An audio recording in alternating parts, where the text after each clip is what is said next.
This is day 5 of helping you pass the board exam, Group versus Aggregate Edition. So hello everyone, this is Micah Disanyasin again, your registered social worker. So ang pag-uusapan po natin for today is about group versus aggregate. So without further ado, I will be showing here a picture, then you tell me if group ba yun siya or aggregate. So ulitin ko, sasabihin nyo lang sa akin kung ano ba yung nasa picture. Grupo ba siya o aggregate? Okay, so let's proceed. How about this one? Ano kaya ito? Sa mga feeling bata dyan, I know, alam nyo to. And this is also one of my favorite movies. So, what is this? Is it a group or aggregate?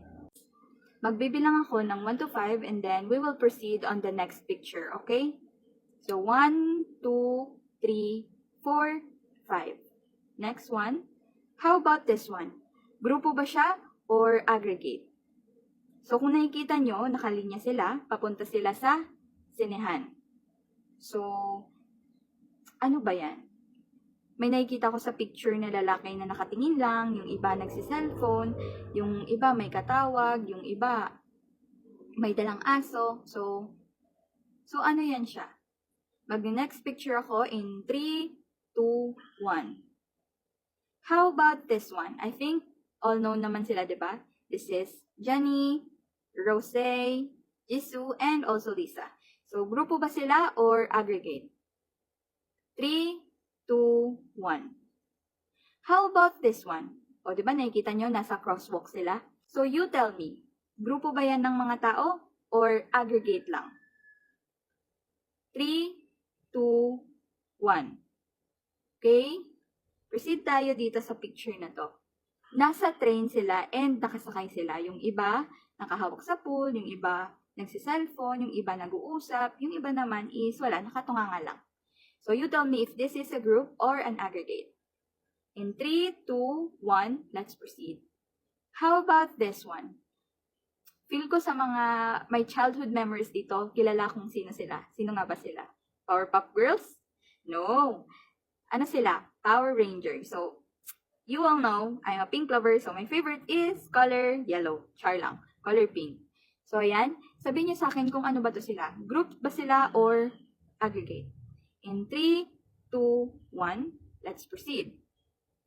So mag-proceed na tayo sa ating discussion, which is ang difference ng group at ng aggregate. So, pag-usapan muna natin, ano nga ba ang group?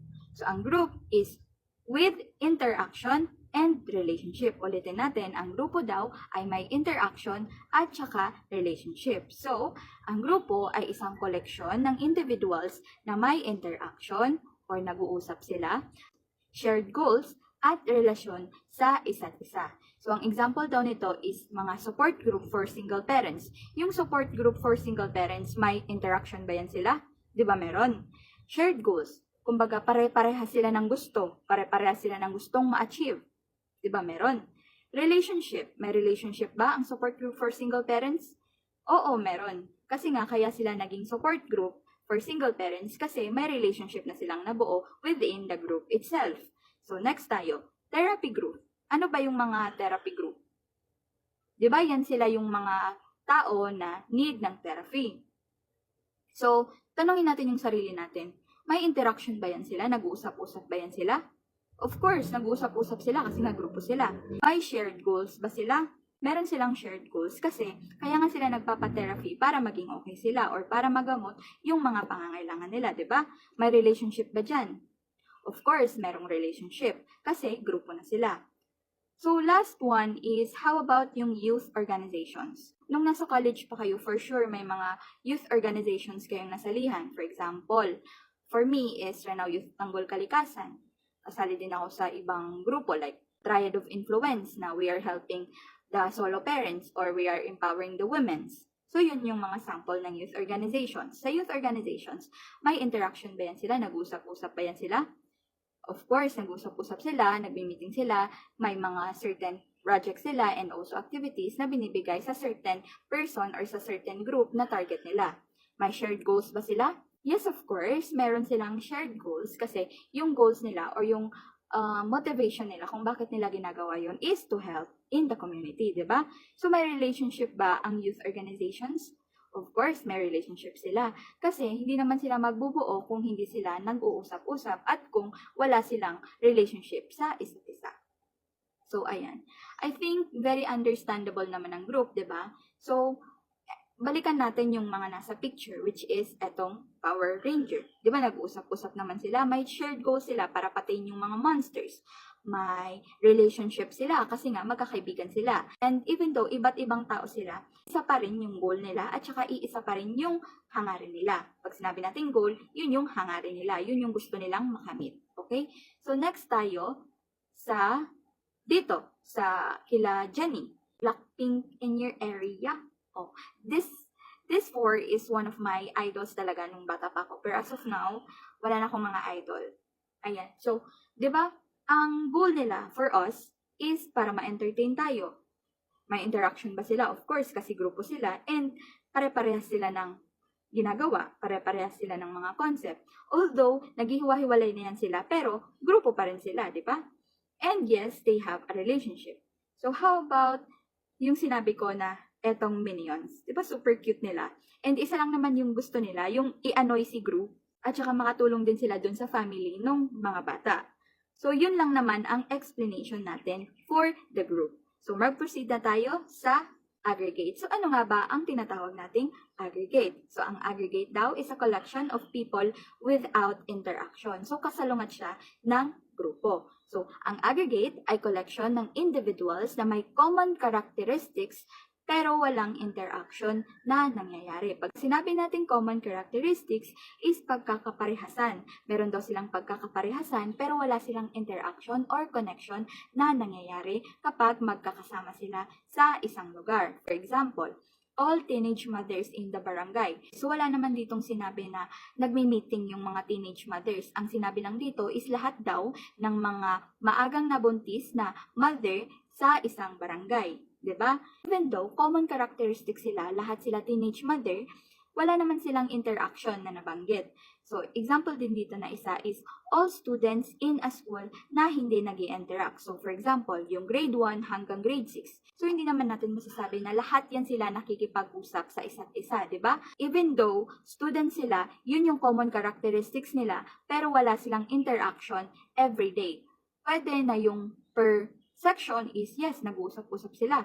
Yung mga teachers, nag-usap-usap sila. Then again, pag sinabi nating all students, lahat talaga. So, generalize na siya masyado. Lastly, is yung mga tao na nasa bus stop. So, pag sinabi natin na mga tao na nasa bus stop, is hindi naman lahat ng taong nasa bus stop is naghihintay ng sasakyan. 'Di ba? Kasi pwede yung iba nagsi-cellphone. Pwede yung iba may hinihintay na kaibigan pero hindi talaga siya sasakay.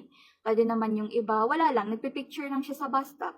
So yun yung minimin natin na aggregate. Nandun sila sa mismong spot, but then again, wala silang interaction na ginagawa. Hindi pare-pareho yung goal nila or yung gusto nilang makamit that day or in that specific scenario, at saka wala silang masyadong relationship. So para mas maintindihan natin, balikan natin yung mga pictures na sinabi ko, okay? Sa picture na to, makikita nyo, diba, nasa train sila. Although, ang common characteristic nila is nakasakay sila sa train, hindi natin masasabi na pare-parehas sila ng pupuntahan. So, yung sinasabi natin na hindi sila parehas ng shared goal. Pwede yung iba, dyan na natutulog. Diba, pwede yun. Yung iba naman, nagpapahinga lang para pumunta sa office. Yung iba, pauwi na yan. Yung iba, pupunta ng ibang bansa. Yung iba naman, kakarating lang sa lugar na yun and sumakay ng train. So, yun sinasabi natin na iba-iba sila ng goal or iba-iba sila ng pakay. Sabihin na natin na may interaction sila or yung iba nakikipag-usap. Pero hindi naman sila same-same lahat ng pinag-uusapan, di ba? Kung nakikita nyo nga, yung iba may headset, so meaning hindi na yan siya nakikipag-usap sa iba. Yung iba naman nakatunga nga lang or yung iba naman natutulog. So, wala na silang interaction the whole ride. And then, relationship naman. Hindi naman natin masasabi dito na, ay, nakabuo ng relationship ang mga tao na to. Maybe yung iba, may nabuo na silang relationship, pero hindi lahat ng nakikita sa picture na to is may relationship talaga. Oo, maraming tao sila, pero hindi sila grupo. Okay ba? Sige. How about eto? Kung makikita natin sa picture, nakakaway siya sa camera, yung iba magda-drag queen, yung iba naman, kung makikita nyo dito sa pinaka right side ko, nadapa siya kasi may mga kalapati, yung iba naman nakabike, yung iba naman, wala lang, they're just minding their own business. Kasi nga, nasa crosswalk sila. So, ito yung sinasabi natin na even though they are collection of people, hindi sila pare-parehas ng goal or hindi sila pare-parehas ng ginagawa. Okay ba? So, last na example natin is etong pupunta sa sinihan. Kung mapapansin natin sa pinakababa, itong pinaka-first na tao, tumitingin lang siya, di ba? Kung hindi mo sure kung pupunta talaga siya doon sa sinihan, malay mo, hinahanap niya lang yung friend niya na, uy, asan kaya si best friend ko? Bakit siya nandito? Bakit siya may kasamang ganito, ganyan? Di ba? So, yung isa naman, kung makikita nyo, nag-uusap lang sila nung babae, or even though nakapila sila, baka pinag-usapan nila, ano kaya yung pupuntahan natin dito? Like, maganda ba yung movies nila? Or what if hindi pala tumuloy yung dalawang yan? And then yung nagpipicture na yan, if nagtitake lang siya ng picture for social media purposes. And then, yung isa naman may katawag, sinasabi niya na, anasan ka na ba? Nandito na ako, nakapila na ako na yung next, wala akong pambayad.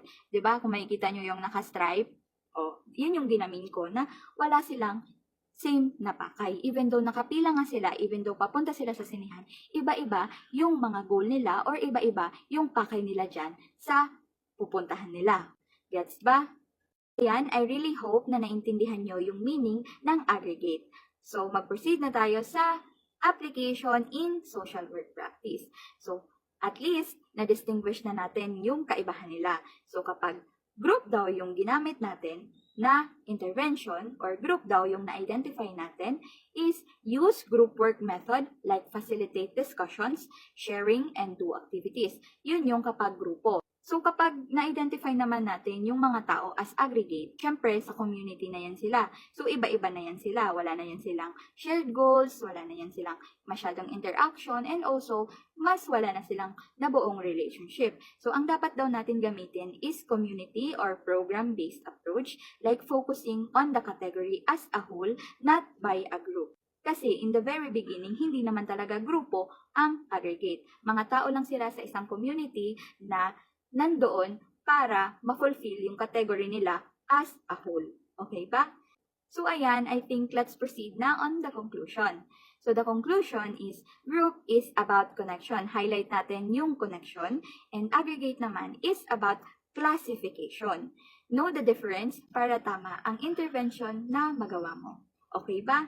So, kung naintindihan nyo yung mga discussion ko, please leave a comment below para naman malaman ko na nakinig talaga kayo sa discussion natin for today. Very mabilisan lang siya kasi ayoko na yung maraming paligoy-ligoy sa discussions ko. And rest assured na in my future videos, ganito na yung setup natin. Okay? So, yun lang for now. See you on the other side, future social workers. Make sure na naka-follow kayo, like, and share na din para naman marami pa tayong matulungan. Bye-bye everyone!